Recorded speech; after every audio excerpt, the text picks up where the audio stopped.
Welcome to స్వతంత్ర. నేను లక్ష్మి. ముందుగా హెడ్లైన్స్ చూద్దాం. కామారెడ్డి జిల్లా బిచ్కుందలో ఎస్సీ వర్గీకరణ విజయోత్సవ సభ. వర్గీకరణ అమలు చేస్తామన్న రేవంత్ కి ఎమ్మెల్యే తోట కృతజ్ఞతలు.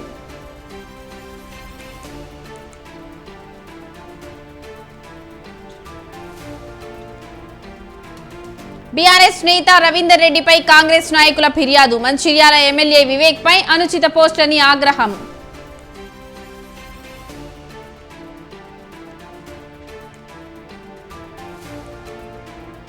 తుంగభద్ర డ్యాం గేట్ మరమ్మతు చేయించాలన్న విశ్వేశ్వర్ రెడ్డి. డ్యాం గేట్ కొట్టుకుపోవడం దురదృష్టకరమన్న మాజీ ఎమ్మెల్యే.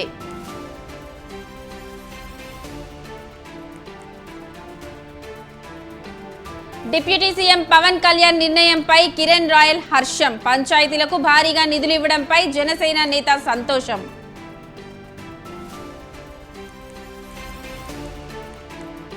గుంతకల్లు అంబేద్కర్ విగ్రహం వద్ద ఎంఆర్పీఎస్ నిరసన. స్వామిదాస్ నేతృత్వంలో కళ్లకు నల్ల బట్టలు కట్టుకున్న నేతలు.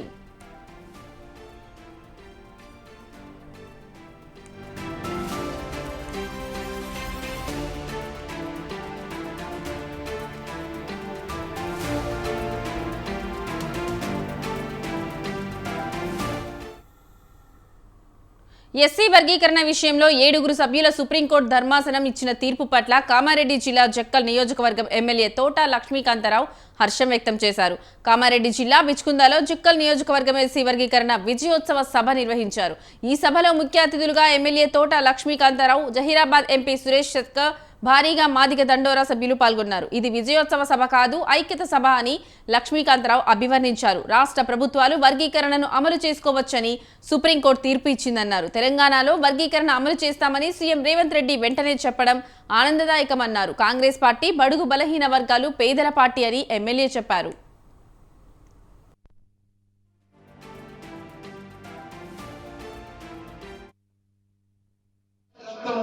డిఎన్ఏ అది మిత్రులారా, ఎందుకంటే కాంగ్రెస్ పార్టీ గరీబల పార్టీ, గరీబల పార్టీ, మాల పార్టీ.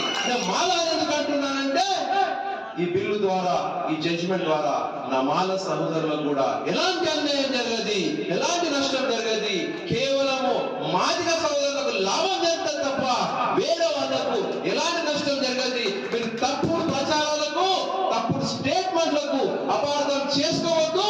ఈ బిల్లు ద్వారా మాదిగ సమాజానికి ఎంతో మేలు జరిగినప్పటికీ ఇతర వేరే సమాజానికి ఎలాంటి నష్టం జరగదన్న విషయాన్ని మీకు సభాముఖంగా తెలియజేస్తున్నాను. కాంగ్రెస్ పార్టీ రక్తం ఉన్నటువంటి డిఎన్ఏ అది మిత్రులారా, ఎందుకంటే కాంగ్రెస్ పార్టీ గరీబల పార్టీ, గరీబల పార్టీ, మాదిగల పార్టీ. మాల ఎందుకు అంటున్నానంటే ఈ బిల్లు ద్వారా, ఈ జడ్జిమెంట్ ద్వారా నా మాల సహోదరులకు కూడా. బీఆర్ఎస్ పార్టీకి చెందిన గోగుల రవీందర్ రెడ్డిపై చట్టపరమైన చర్యలు తీసుకోవాలని మంచిర్యాల జిల్లా చెన్నూరు పట్టణ సీఐ రవీందర్ కు కాంగ్రెస్ నాయకులు ఫిర్యాదు అందజేశారు. చెన్నూరు ఎమ్మెల్యే గడ్డ వివేక్ వెంకటస్వామిపై సోషల్ మీడియాలో రవీందర్ రెడ్డి అనుచిత వ్యాఖ్యలతో పోస్టులు పెట్టారని వారు ఆరోపించారు. దళిత ఎమ్మెల్యేను దూషించడం బీఆర్ఎస్ నేతల అహంకార ధోరణికి పరాకాష్ట అని కాంగ్రెస్ నాయకులు మండిపడ్డారు. ఎమ్మెల్యే వివేక్ వ్యక్తిగత ప్రతిష్టను దెబ్బతీసేలా సంబోధించిన బీఆర్ఎస్ నాయకునిపై వెంటనే చట్టపరమైన చర్యలు తీసుకోవాలని వారు డిమాండ్ చేశారు. లేకపోతే మంచిర్యాల జిల్లా వ్యాప్తంగా ఆందోళన చేపడతామని కాంగ్రెస్ నాయకులు హెచ్చరించారు. అనే వ్యక్తి పైన మంచిర్యాల వాస్తవ్యుడు అతని పైన ఈరోజు సోషల్ మీడియా వేదిక ద్వారా తీసుకున్న దానిపైన సుమోటోగా తీసుకొని సిఐ గారికి మేము పిటిషన్ ఇవ్వడం జరిగింది. దేనికోసం అంటే అతను సౌమ్యుడు, దేవుడు లాంటి మా వివేక్ సార్ పైన అనుచిత వ్యాఖ్యలు చేస్తున్నాడు. అది అతనికి విజ్ఞత కాదు, అతని స్థాయి కూడా కాదు. అతని స్థాయి మించి మాట్లాడుతున్నాడు. నీ స్థాయి ఎక్కడ వరకు ఉందో అక్కడ వరకు చూసుకో బిడ్డ. ఖబర్దార్, చెన్నూరు కాంగ్రెస్ యువకులంతా నిన్ను హెచ్చరిస్తున్నారు. గోగుల రవీందర్ రెడ్డి అనే వ్యక్తి పైన మంచిర్యాల వాస్తవ్యుడు అతని పైన కాంగ్రెస్ పాలనలో గ్రామాల్లో పారిశుద్ధ్యం మరుగున పడి ప్రజల రోగాన పడుతున్నారని ఖమ్మం జిల్లా సత్తుపల్లి మాజీ ఎమ్మెల్యే సండ్ర వెంకట వీరయ్య అన్నారు. కాంగ్రెస్ పార్టీ అధికారంలోకి వచ్చి 8 నెలలు అవుతున్నా ప్రజల సంక్షేమాన్ని పట్టించుకోవడం లేదని ఆరోపించారు. స్పెషల్ ఆఫీసర్లతో గ్రామాభివృద్ధి కుంటుపడిందని, పంచాయతీలకు తొందరగా ఎన్నికలు జరిపించాలని సండ్ర డిమాండ్ చేశారు. ఖమ్మం జిల్లా సత్తుపల్లిలో పదవీకాలం ముగిసిన ఎంపీటీసీ, జెడ్పీటీసీ సర్పంచ్లను మాజీ ఎమ్మెల్యే సండ్ర వెంకట వీరయ్య సన్మానించారు. రాష్ట్రంలోని రైతులందరికీ రుణమాఫీ చేయలేదని, ఎవరైనా రాజకీయాలకు అతీతంగా పనిచేయాలని సండ్ర వెంకట వీరయ్య అన్నారు.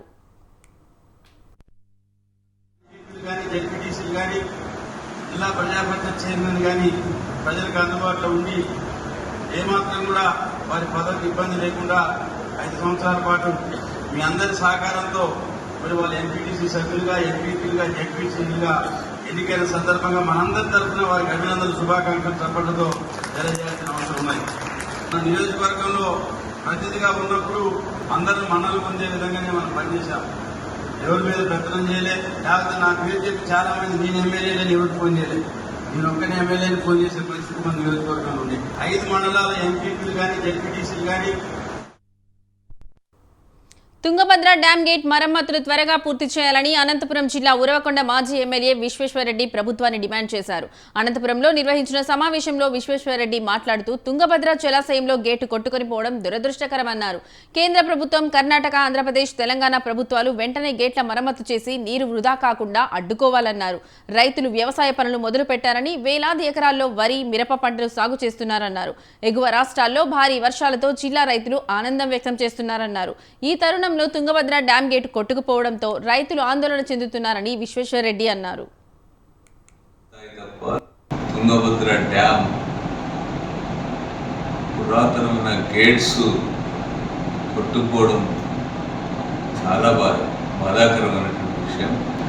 చాలా ప్రాధాన్యత కలిగినటువంటి ఈ సమయంలో గేట్లు కొట్టుకుపోవడం అనేటువంటిది చాలా బాధాకరమైనటువంటి విషయం. ఇది ఈరోజు దాదాపు 2.5 లక్షల క్యూసెక్కుల నీళ్లు తుంగభద్ర డ్యామ్ నుంచి అవుట్ఫ్లో ఉందంటే రైతుల కళ్ళల్లో నీళ్లు వస్తూ ఉన్నాయి. పునాది స్థాయి తప్ప నీళ్ళన్నీ కూడా బయటికి వదిలివేసేటువంటి పరిస్థితి వచ్చింది. ఈ ప్రాజెక్టులో నీళ్లు వృధా కావడం అనేటువంటిది చాలా ఘోరమైనటువంటి విషయం. అందుకని అందరూ కూడా వెంటనే స్పందించాలా.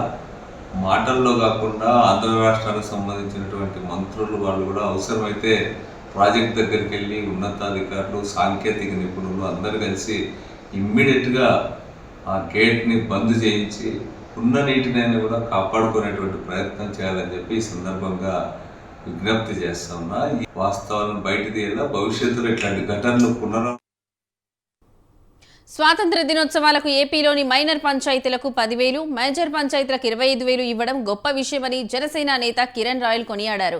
తిరుపతి ప్రెస్ క్లబ్లో కిరణ్ రాయల్ మీడియాతో మాట్లాడారు. ఈ సందర్భంగా ఉప ముఖ్యమంత్రి పవన్ కళ్యాణ్ కు ఆయన కృతజ్ఞతలు తెలిపారు. దేశంలో ఏ రాజకీయ నాయకుడు తీసుకొని గొప్ప నిర్ణయం పవన్ కళ్యాణ్ తీసుకున్నారన్నారు. స్వాతంత్ర దినోత్సవాలకు భారీగా నిధులు ఇవ్వడం ద్వారా 34 ఏళ్ల చరిత్రను పవన్ కళ్యాణ్ తిరగరాశారని పేర్కొన్నారు. మహోన్నత నిర్ణయం తీసుకున్న పవన్ కళ్యాణ్ కు రాష్ట్ర ప్రజలంతా ధన్యవాదాలు చెబుతున్నారన్నారు. దేశభక్తి ఉన్న పవన్ కళ్యాణ్ ఏపీలో డిప్యూటీ సీఎంగా పలు శాఖలు నిర్వర్తించడం గర్వకారణమని కిరణ్ రాయల్ ప్రస్తుతించారు. అధికారం రాగానే పల్లెల రూపురేఖలు మారుస్తాం, పల్లెల భవిష్యత్తు మారుస్తాం, రాష్ట్రాన్ని రూపురేఖలు మారుస్తాం, అభివృద్ధి చేసి చూపిస్తాం అని ఈరోజు గ్రామీణాభివృద్ధి పంచాయతీరాజ్ మంత్రిగా ఉన్న పవన్ కళ్యాణ్ గారు ఆయన ఆధ్వర్యంలో మొట్టమొదటి స్వాతంత్ర దినోత్సవ వేడుకల్ని ఘనంగా జరుపుకోవాలని ప్రభుత్వాన్ని దగ్గర నుంచి జీవో విడుదల చేశారు. ఇది గర్వించాల్సిన విషయం. ఆంధ్ర రాష్ట్రాన్ని చూసి గర్వించాల్సిన విషయం. ఎందుకంటే 10,000 రూపాయలు మైనర్ పంచాయతీకి, 25,000 రూపాయలు మేజర్ పంచాయతీలకి సంబరాలు చేసుకోమని చెప్పి వాళ్ళకి శాంక్షన్ చేశారు. ఈ సంవత్సరం ఇంక 2 రోజులు రాబోయే వేడుకల్లో చాలా అంగరంగ వైభవంగా జరుపుకోబోతున్నారు. అంగరంగ వైభవంగా జరగబోతుంది. 10,000, 25,000తో చాలా భోజనాలు పెట్టచ్చు, పిల్లలతో గేమ్స్ ఆడించు, రకరకాల ప్రయత్నం చేయొచ్చు. కాబట్టి పవన్ కళ్యాణ్ అనే వ్యక్తి రాజకీయంలో ఉన్నప్పుడు, అధికారంలో ఉంటే ఎలా ఉంటుంది అని ప్రజలకు తెలియజేయడానికే ఈ యొక్క నిర్ణయం చూపించారు. ఇది ఒక శాంపుల్ మాత్రమే. ధ్వంసమైన బీఆర్ఎస్ అంబేద్కర్ విగ్రహాలను పునర్నిర్మించాలని ఎంఆర్పీఎస్ అనంతపురం జిల్లా ప్రధాన కార్యదర్శి స్వామిదాస్ డిమాండ్ చేశారు. విజయవాడలోని అంబేద్కర్ విగ్రహం శిలాఫలకాన్ని ధ్వంసం చేసిన వారిని వెంటనే అరెస్ట్ చేయాలని ఎంఆర్పీఎస్ నేతలు అన్నారు. గుంతకల్లు మున్సిపల్ ఆఫీస్ వద్ద అంబేద్కర్ విగ్రహం వద్ద నేతలు కళ్లకు నల్ల బట్టలు కట్టుకుని నిరసన కార్యక్రమం నిర్వహించారు. ధ్వంసం చేసిన శిలాఫలకాన్ని యథావిధిగా ఏర్పాటు చేయాలని ఎంఆర్పీఎస్ నేతలు డిమాండ్ చేశారు. దేశానికి దశ దిశ నిర్దేశించిన అంబేద్కర్ శిలాఫలకాన్ని ధ్వంసం చేయడాన్ని నేతలు ఖండించారు. రాష్ట్రంలో ఎస్సీ ఎస్టీలు సామాన్యునిపై దాడులు జరగకుండా ప్రభుత్వం చర్యలు తీసుకోవాలన్నారు.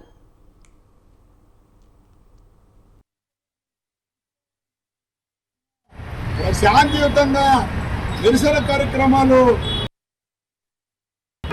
భారతదేశానికి రాజ్యాంగాన్ని రచించి ఇచ్చిన మహోన్నత వ్యక్తి, అలాంటి వ్యక్తి శిలాఫలకంని ధ్వంసం చేయడము భారతీయులందరూ కూడా దీన్ని విజ్ఞప్తి చేస్తూ ఇలాంటి చర్యలు ఎవరు చేసినా కూడా వారిపై కఠినమైన చర్యలు తీసుకోవాలని మాదిగ రిజర్వేషన్ పోరాట సమితి డిమాండ్ చేస్తూ వారిపై కఠిన చర్యలు తీసుకోవాలని చెప్పేసి శాంతియుతంగా నిరసన కార్యక్రమాలు, ఆందోళన కార్యక్రమాలకు శ్రీకారం చుడతామని చెప్పేసి.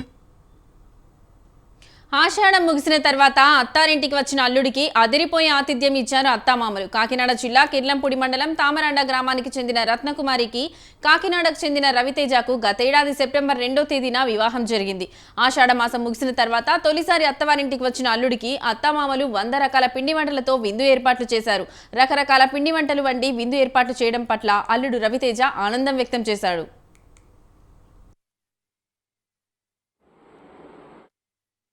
సెప్టెంబర్ 2, 2023లో మ్యారేజ్ అయింది. మాకు ఇప్పుడు ఫస్ట్ ఆషాఢం కాబట్టి మా అమ్మ వాళ్ళు కొత్తగా వచ్చే అల్లుడికి ఏదన్నా వినూత్నంగా చేయాలని చెప్పి 100 రకాల పిండి వంటలతో ఆహ్వానం పలుకుదామని చెప్పి అనుకున్నారు. ఆషాఢంకి సంబంధించి మా ఇద్దరికి సర్ప్రైజింగ్గా ఈ వంటకాలతో మమ్మల్ని ఆహ్వానించారు. నాకు మా హస్బెండ్కి ఇది చాలా బాగా నచ్చింది. మేము చాలా బాగా ఎంజాయ్ చేసాము. నాకు సెప్టెంబర్ 2, 2023లో మ్యారేజ్ అయింది. మాకు ఇప్పుడు ఫస్ట్ ఆషాఢం కాబట్టి మా అమ్మ వాళ్ళు కొత్తగా వచ్చే అల్లుడికి ఏదన్నా వినూత్నంగా చేయాలని చెప్పి 100 రకాల పిండి వంటలతో ఆహ్వానం పలుకుదామని చెప్పి అనుకున్నారు. ఆషాఢంకి సంబంధించి మా ఇద్దరికి సర్ప్రైజింగ్గా ఈ వంటకాలతో మమ్మల్ని ఆహ్వానించారు. నాకు మా హస్బెండ్కి మాయమైపోతున్నాడమ్మా మనిషి అన్నవాడు అంటూ ప్రముఖ తెలంగాణ గేయ రచయిత అందశ్రీ రాశారు. అయితే అందుకు భిన్నంగా ఆ గ్రామంలో మానవత్వం పరిమళించింది. అనాథగా వచ్చిన వృద్ధురాలిని గ్రామస్తులు హక్కున చేర్చుకున్నారు. అన్నం పెట్టి ఆదరించారు. అనారోగ్యానికి గురైతే సాయం చేశారు. చివరికి తుది శ్వాస విడిచిన ఆ వృద్ధురాలికి వారే కుటుంబ సభ్యులయ్యారు. ఆమెకు అంత్యక్రియలు నిర్వహించి మానవత్వం చాటుకున్నారు.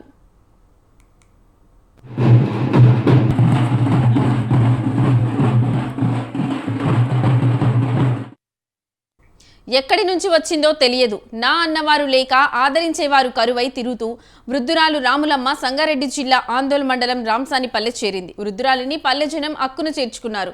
తోడుగా మేమున్నామని ఆదరించారు. వృద్ధురాలు ఉండేందుకు గూడు లేక చావిడే నివాసంగా మార్చుకుని భిక్షాటన చేస్తూ జీవనం సాగించింది. గ్రామస్తులు కూడా ఆదరించి అన్నం పెట్టారు. ఆమెకు ఏ ఇబ్బంది వచ్చినా ఆదుకున్నారు. చావిడి రాములమ్మగా పిలుచుకొని వృద్ధురాలికి ఆప్యాయత పంచారు. అనారోగ్యానికి గురైతే సహకారం అందించారు. ఆమె మృతి చెందితే గ్రామస్తులే కుటుంబ సభ్యులుగా మారి అంత్యక్రియలు నిర్వహించి మానవత్వం చాటుకున్నారు.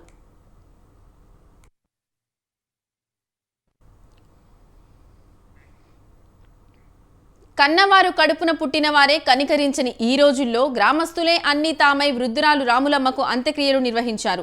రాంసానిపల్లికి 25 ఏళ్ల కిందట 85 ఏళ్ల వృద్ధురాలు రాములమ్మ వచ్చింది. అప్పట్లో గ్రామంలో ఇంటింటికి వెళ్లి భిక్షాటన చేస్తూ జీవనం సాగించింది. రాంసానిపల్లె ప్రజలు ఆమె ఆకలి తీర్చారు. ఇటీవల అస్వస్థతకు గురైన రాములమ్మ శుక్రవారం రాత్రి చావిడిలోనే మరణించింది.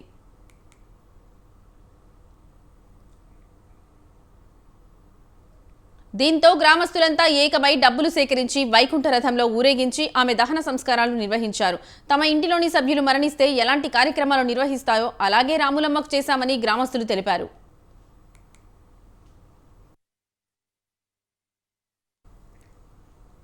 తమ కుమార్తె ఆశ గుర్తుగా తాము చేసే సేవా కార్యక్రమాల వల్లే ఈ స్థితికి వచ్చామని ఖమ్మం జిల్లా సత్తుపల్లి ఎమ్మెల్యే మట్టు రాగమయ్య అన్నారు. సత్తుపల్లిలోని ఎమ్మెల్యే క్యాంప్ ఆఫీస్లో రాగమయ్యి బర్త్డే వేడుకలను కాంగ్రెస్ నేత మట్టా దయానంద్, కాంగ్రెస్ కార్యకర్తలు, అభిమానులు నిర్వహించారు. పుట్టినరోజు కోసం గిఫ్టులు తేవద్దన్న రాగమయ్యి పిలుపుతో అభిమానులు, నేతలు, శ్రేణులు, ప్రజలు, విద్యార్థుల కోసం పుస్తకాలు, పెన్నులు, బ్యాగులు, దుప్పట్లు, గొడుగులు, టవర్స్ తీసుకొచ్చారు. ఈ సందర్భంగా దివ్యాంగులకు 3 చక్రాల బండి పంపిణీ చేశారు.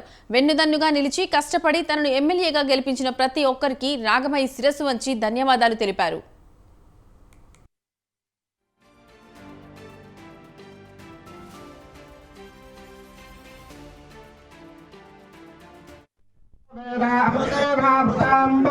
ఒక్కరికి కూడా మా హితులకి, మిత్రులకి, శ్రేయోభిలాషులకి, కాంగ్రెస్ అభిమానులకి, మట్ట అభిమానులకి, శ్రీనన్న అభిమానులకి, తుమ్మల గారి అభిమానులందరికీ కూడా, పెద్దలు చిన్నలు అందరికీ నన్ను ఈ స్టేజ్లో ఉంచి మా ఎమ్మెల్యేగా ఇంత ఘనంగా వేడుకలు చేసుకునేందుకు ప్రతి ఒక్కరు ఎంతో కష్టపడి మా కోసం పనిచేసి మేమున్నామని, మేము కష్టకాలంలో ఉన్నప్పుడు మీరు మా వెన్ను తట్టి ప్రోత్సహించి మాకు సీట్ వస్తుందో రాదో, గెలుస్తామో లేదో అన్న సందిగ్ధంలో ఉన్నప్పుడు కూడా మీలో ఉన్న ప్రతి ఒక్కరు కూడా మాకు ఎంతో అండదండగా నిలిచారు, సపోర్ట్ ఇచ్చారు. ఇప్పుడు ఈ స్టేజ్లో నన్ను నిలిపారు. అందుకని మీ అందరికీ కూడా నేను ఇంత ఘనంగా వేడుకలు జరుపుకుంటున్నానంటే మీరే కారణం. భద్రాద్రి జిల్లా కొత్తగూడెం మున్సిపల్ పరిధి రామవరంలో రోడ్డుపై చెత్త వేసి మహిళలు నిరసన తెలిపారు. మున్సిపల్ చైర్మన్ ప్రాతినిధ్యం వహిస్తున్న 6వ వార్డులో అపరిశుభ్రత పేరుకుపోవడంపై మహిళలు ఆగ్రహం వ్యక్తం చేశారు. వార్డులో 15 రోజులుగా చెత్త సేకరించడం లేదని, దీంతో అనారోగ్యాలు ప్రబలుతున్నాయని మహిళలు మండిపడ్డారు.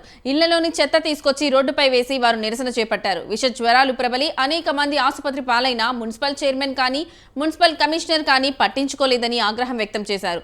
చెత్త సమస్య కోసం అనేక సార్లు మున్సిపల్ ఆఫీస్కు వెళ్లి చెప్పినా కనీస చర్యలు లేవని వారు ఆవేదన వ్యక్తం చేశారు. నా పేరు ఫహీం, 6వ వార్డు నివాసిని.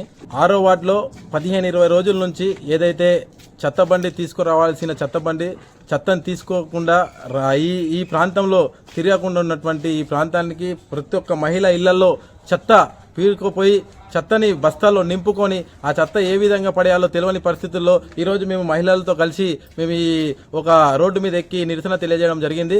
దయచేసి మేము ఏమంటున్నామంటే ఈ 6వ వార్డు నుంచి కౌన్సిలర్ గెలిచి చైర్పర్సన్ అయినటువంటి కాపు సీత గారికి మేము ఒకటి అడుగుతున్నాము. ఈ వర్షాకాలంలో డెంగ్యూ, మలేరియా, టైఫాయిడ్ జ్వరాల్లో పడి ప్రాణాలు కోల్పోతున్న సమయంలో ఈ చెత్త తీయకుండా, ఈ గడ్డి తీయకుండా, ఇటువంటి ఏదైతే పరిశుభ్రం చేయకుండా పచ్చదనం స్వచ్ఛదనం అనే కార్యక్రమం చేసినంత మాత్రాన ఏ ప్రాణాలు ఇక్కడ ఉన్నటువంటి చెత్త ఏదైతే గడ్డి పోదని చెప్పి ఏదైతే మీరు మున్సిపాలిటీ నుంచి కార్మికుల్ని పంపించి ఈ చెత్తని ఇటువంటి ఏదైతే పరిశుభ్రం చేసి మీరు ఈ ప్రజల్ని 6వ వార్డు ప్రజల్ని కాపాడుకునే దిశగా మీరు పనిచేయాలని చెప్పి మిమ్మల్ని కోరుకుంటున్నాము. నా పేరు ఫహీం, 6వ వార్డు నివాసిని. 6వ వార్డులో 15-20 రోజుల నుంచి ఏదైతే చెత్తబండి తీసుకురావాలి. ఆత్మహత్య చేసుకున్న వరంగల్ జిల్లా జర్నలిస్ట్ యోగిరెడ్డి కుటుంబాన్ని ప్రభుత్వం అన్ని విధాలుగా ఆదుకోవాలని జర్నలిస్టులు విజ్ఞప్తి చేశారు. తెలంగాణ రాష్ట్రంలో జర్నలిస్టులు గడ్డు పరిస్థితి ఎదుర్కొంటున్నారని, వారి సమస్యల పరిష్కారం కోసం ప్రభుత్వం చిత్తశుద్ధితో పనిచేయాలని అన్నారు. వరంగల్లో ఆత్మహత్య చేసుకున్న జర్నలిస్ట్ యోగిరెడ్డి చిత్రపటానికి పూలమాలలు వేసి జర్నలిస్ట్ మిత్రులు మరిపెడలో నివాళులర్పించారు. జర్నలిస్టుల కనీస అవసరాలు, ఇంటి స్థలాలు, ఆరోగ్య కార్డుల సమస్యలు పరిష్కరించాలని డిమాండ్ చేశారు. జర్నలిస్టులు ఆత్మస్థైర్యం కోల్పోకూడదని, ఒత్తిడిని ఎదుర్కొనే శక్తిని కూడగట్టుకోవాలని సూచించారు. జర్నలిస్ట్ యోగిరెడ్డికి Dornakal electronic media, print media జర్నలిస్టులు పాల్గొన్నారు.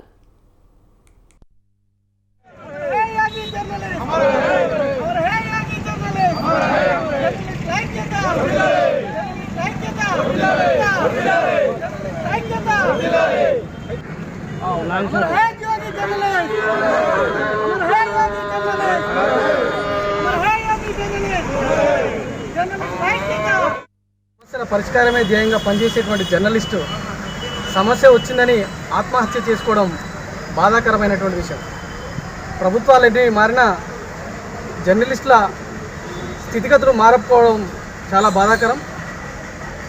ఇప్పటికైనా ఉన్నటువంటి ప్రజాపాలన తెస్తామని చెప్తున్నటువంటి ప్రభుత్వం జర్నలిస్టుల సమస్యల పరిష్కారం కోసం చిత్తశుద్ధితో పనిచేయాలని జర్నలిస్టుల పక్షాన డిమాండ్ చేస్తున్నాం. జర్నలిస్టులు ఎవరు ఆత్మస్థైర్యం కోల్పోకుండా దృఢమైనటువంటి సంకల్పంతో సమస్యల పరిష్కారం కోసం, సమాజ హితం కోసం పనిచేయాలని కోరుతా ఉన్నాం. చనిపోయినటువంటి జర్నలిస్టు కుటుంబాన్ని ప్రభుత్వం అన్ని రకాలుగా ఆదుకోవాలని డిమాండ్ చేస్తున్నాం.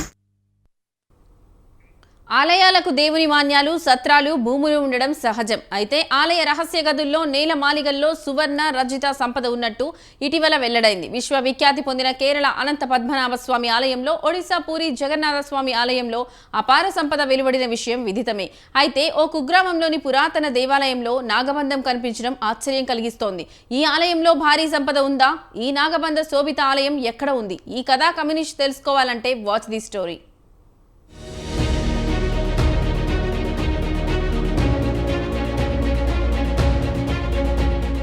మిస్టరీ సస్పెన్స్, ఉత్కంఠ, టెన్షన్, అటెన్షన్ ఈ పదాలన్నీ ఏ హర్రర్ మూవీలోనో టెర్రర్ వీడియోలోనో కనిపిస్తాయి.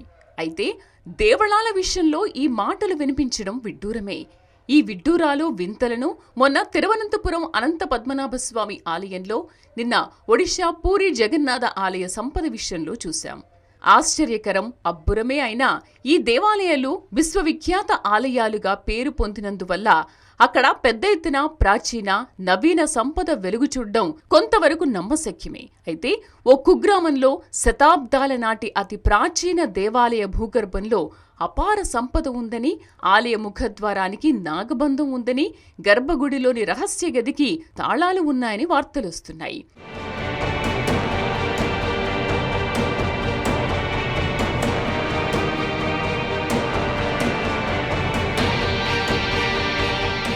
విజయనగర సామ్రాజ్య పాలకుల హయాంలో ఓ వెలుగు వెలిగిన ప్రాంతం ఇది. దైవభక్త పరాయణులైన విజయనగర రాజులు తమ భక్తి ప్రపత్తులు ప్రదర్శించి ఆనాటి కాలంలో ఎన్నో దేవాలయాలు నిర్మించారు. ఆ దేవళాలకు ఎన్నో విలువైన సువర్ణ, రజిత, రత్న, మణిమాణిక్య ఆభరణాలను సమర్పించినట్టు ఆయా ఆలయ చరిత్రలు చెబుతున్నాయి. అయితే ఆ పవిత్ర దేవాలయాల్లో గోప్యంగా ఉన్న రహస్యాలు ఇప్పుడు ఒక్కొక్కటిగా బయటపడుతున్నాయి.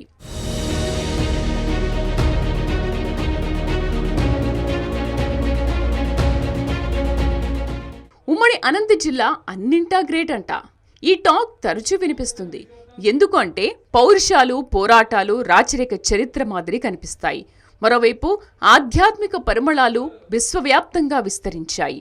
అటు రాజులు, ఇటు దేవళాలు, సాధారణంగా ఈ రెండింటికి అవినాభావ సంబంధం ఉంటుంది. ఎందరో చక్రవర్తులు, మహారాజులు, రాజపోషకులు దైవమంటే ప్రాణమిచ్చేవారు. అలా దైవ భక్తాగ్రగణ్యులుగా, భక్తాగ్రేసరులుగా కీర్తి ప్రతిష్టలు పొందిన వారిలో విజయనగర రాజులు అగ్రగణ్యులు. హంపి విజయనగర రాజు శ్రీకృష్ణదేవరాయల దైవభక్తి ఎంత గొప్పదో అందరికీ తెలిసిందే. తిరుమల శ్రీవారికి ఆ చక్రవర్తి సమర్పించిన స్వర్ణాభరణాలు, సువర్ణ కిరీటాలు, ఇతర విలువైన ఆభరణాల లిస్ట్ చూస్తే ఎవరికైనా ఔరా అనిపిస్తుంది. ఇక రాయలవారి ఆలయంలో నిర్మించిన దేవళాల సంఖ్యకు లెక్కే లేదు. ఉమ్మడి అనంతపురం జిల్లాలో ఎన్నెన్నో దేవాలయాలను ఈ చక్రవర్తి కట్టించారు.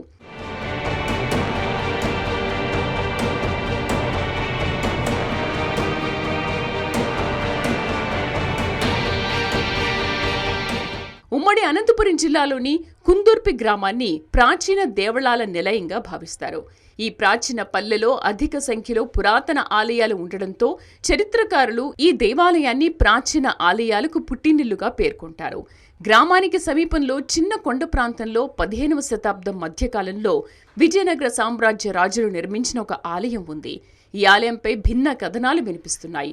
ఆలయం గర్భగుడి లోపల శివలింగం ఉందని కొందరు, శ్రీకృష్ణదేవరాయలు సతీ సమేతంగా ఉన్న దేవాలయమని కొందరు చెబుతారు. మరికొందరు కృష్ణ దేవాలయాన్ని శ్రీకృష్ణరాయలు కట్టించాడని చెబుతున్నారు.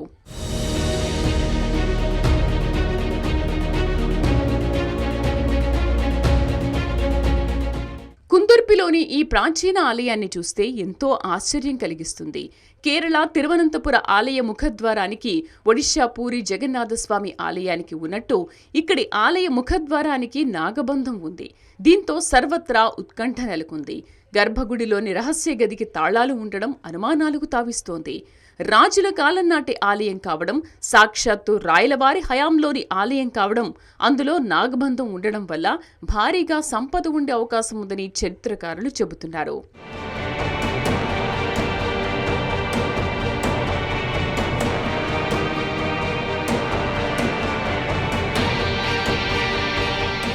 అయితే ఈ ఆలయం పురావస్తు శాఖ అధికారుల నిర్లక్ష్యం కారణంగా పూర్తిగా శిథిలావస్థకు చేరుకుంటుంది.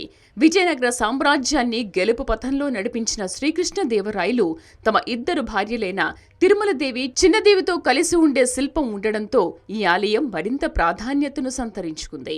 రాయల కాలంలోని వజ్రాలు, వైడూర్యాలు, రత్నాలు రాసులు పోసి అమ్మారని చరిత్ర తెలియజేస్తోంది.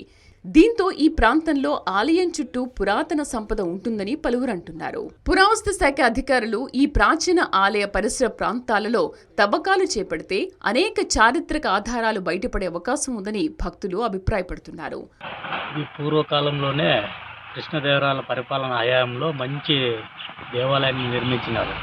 ఈ దేవాలయము రాష్ట్రంలో ఇది రెండవది ఇంద్రిపులో వెలిసింది. మొదటి దేవాలయం తిరుపతిలో ఉందన్నమాట. శ్రీకృష్ణదేవరాయలు సత్యమణి సమేతంగా వెలిసిండేది ఈ దేవాలయం ఇక్కడే ఉంది. పర్యాటకులు ఎవరైనా సరే ఇక్కడ వచ్చి పరిశీలించవచ్చు, సందర్శించవచ్చు. కానీ ఇంత అద్భుతమైన అపార ఘనచరిత్ర ఉన్న దేవాలయాన్ని పరిరక్షించి చూడాల్సిన బాధ్యత ఉన్న పురావస్తు శాఖ అధికారులు అయితే నిమ్మకు నీరెత్తినట్టు వ్యవహరిస్తున్నారు. ఇటువంటి అపరూపమైన ఘనచరిత్ర కలిగిన ఆలయాన్ని పరిరక్షించాలని ఇప్పటికైనా నిద్రావస్థ మేల్కొని పరిరక్షణ చర్యలు తీసుకోవాలని కోరుతున్నాం.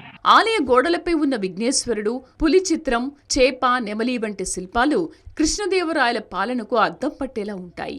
ఇంతటి అపార ఘన చరిత్ర కలిగిన ఆలయాన్ని ఆంధ్రప్రదేశ్ పురావస్తు శాఖ జాబితాలో చేర్చకపోవడంపై సర్వత్రా విమర్శలు వెల్లువెత్తుతున్నాయి.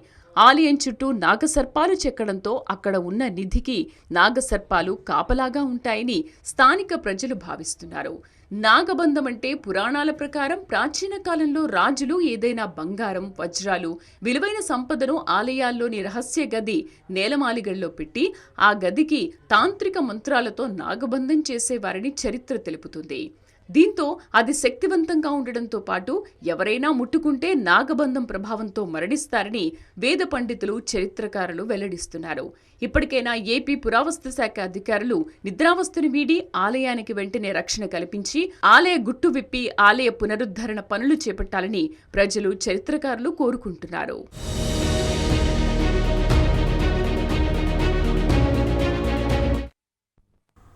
ఇవి బులెటిన్లోని విశేషాలు. చూస్తూనే ఉండండి స్వతంత్ర.